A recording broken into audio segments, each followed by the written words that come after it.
Maurice de Hond heeft met betrekking tot de lagere regionen als politie, politiek en openbaar ministerie wel eens het woord bananenrepubliek gebruikt. Maar als zelfs de Hoge Raad zich niet meer aan de wet zou houden, zou dat betekenen dat Nederland inderdaad tot een dergelijk niveau afdaalt.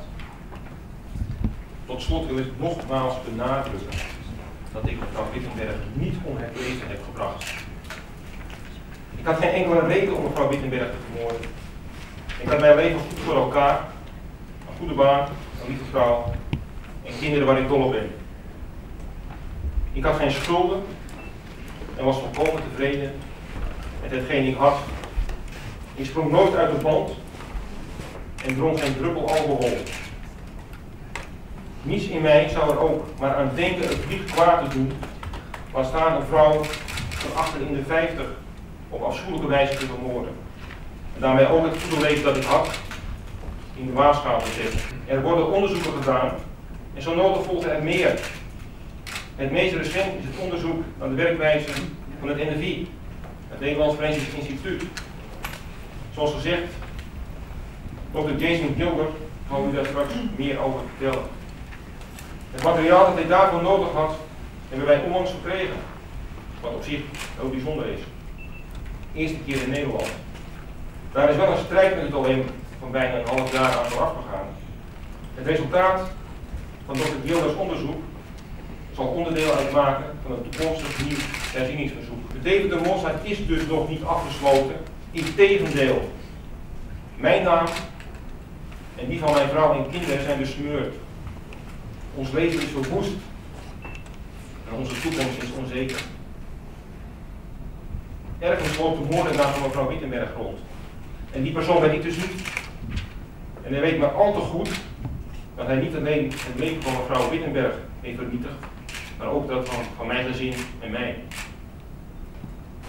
Het enige dat ik de lezer vraag is het boek met een open plezier te lezen en vervolgens pas een mening te bepalen. Zoals gezegd, procedures schuw ik niet. De mensen die mij al jaren steunen, blijven mij steunen. Klein gebaar van dank aan hen is dit boek. En mede namens uitgeverij Cosmos is het mij een eer om de eerste 2 exemplaren aan te bieden aan de heer Geert en Koos en de heer Opnieuw. De echte woordvoerder van de deventermoordzaak, dat is Ernes Louwes. En hij is gelukkig sinds gisteren vrij en heeft gisteren en vandaag getoond dat hij dat woordvoerderschap ook uitstekend kan vervullen. En daarom zal ik me ook in de openbaarheid ten aanzien van de deventermoordzaak niet langer expliciet uiten. Dat zal Ernes Louwes vanaf nu doen. Ernst, je hebt het goed gedaan en ik ben ervan overtuigd dat we met z'n allen, want ik zal ongetwijfeld ook op de achtergrond een rol blijven spelen, het einddoel bereiken wat niet alleen Ernst verdient, maar ook de Nederlandse rechtsstaat. Dank u wel. A DNA test says nothing about the source of the material in which the profile was derived. So a DNA test result cannot distinguish between the cells from sweat or saliva or skin cells or hair or semen or any number of cells like that. So the very fact that you get a DNA profile, you cannot directly say that it came from direct contact or from saliva or something like that. So there is this kind of false notion oftentimes that only criminals leave DNA evidence, and that's often how it's portrayed in TV shows like CSI. In that show, if they find a DNA profile, it's always the killer, where in reality, a DNA profile isn't always an important item of evidence. It's not always the bottom line. So we then come to some of the conclusions reached by the NFI. They placed quite a bit of weight on the locations at where DNA was found. They said we found DNA in violent-related regions, areas that were related to violent contact.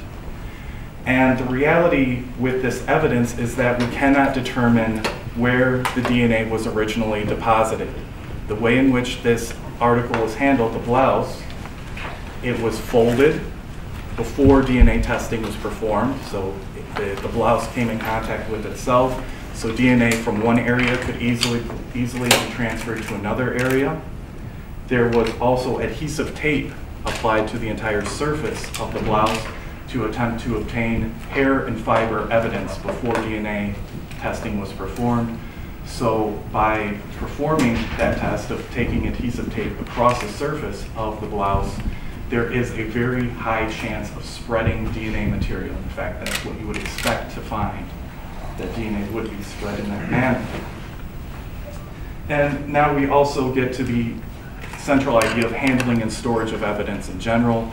And one of the central or most important things for any item of evidence is a chain of custody. We need to know exactly who had control of an item of evidence from the very beginning of when it was collected at the crime scene to when it was tested. And lacking that, there is a large amount of uncertainty as to how the evidence was handled, who handled it, and where it has been at all times. And I believe in this case there are some issues with the chain of custody. There's some periods of time, especially at the beginning after it was first collected, that we're not exactly sure where it was at any given point.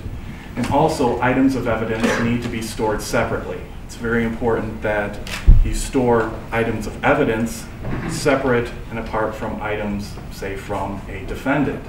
In this case, there was a box of evidence where articles of Mr. Louwes were stored together with articles from the crime scene, mainly the blouse. And even if they are separated by a medium such as an envelope or other somewhat protective material, there still is the potential for transfer. And that only increases with time. So the DNA test took place 4 years after the evidence was collected. So that's actually quite a bit of time in which there is now greater uncertainty as to the origin of those DNA stains. So let's see, we now go to how much DNA was found. And it was stated by the NFI that a great amount, a lot of DNA was found. And so that might lead one to believe that there was direct contact or something along that order, when in fact there were very, very small amounts of material found on the entire surface. Any area that contained DNA other than the widow was in very, very small quantities. The highest amount was about 5 times less than what the manufacturer recommends for a successful, reliable test result. The manufacturer of the testing equipment and the testing kits have guidelines as to what procedures should be used and how much material should be used, and they fell far below that. So the conclusion that there was a lot of material is not true, and the fact that there is a very small amount of material tells us that it's more likely that there's a higher chance of innocent transfer or other types of transfer. We cannot say exactly how and when the DNA arrived on that item. Now, I think we get to the last point now, where it's often brought up that no other DNA was found on this item.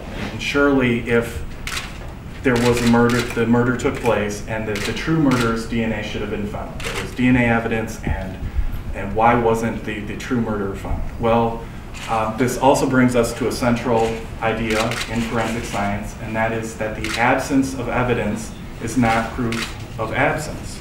So the very fact that you do not see someone's DNA profile does not say that they were not involved in a given crime.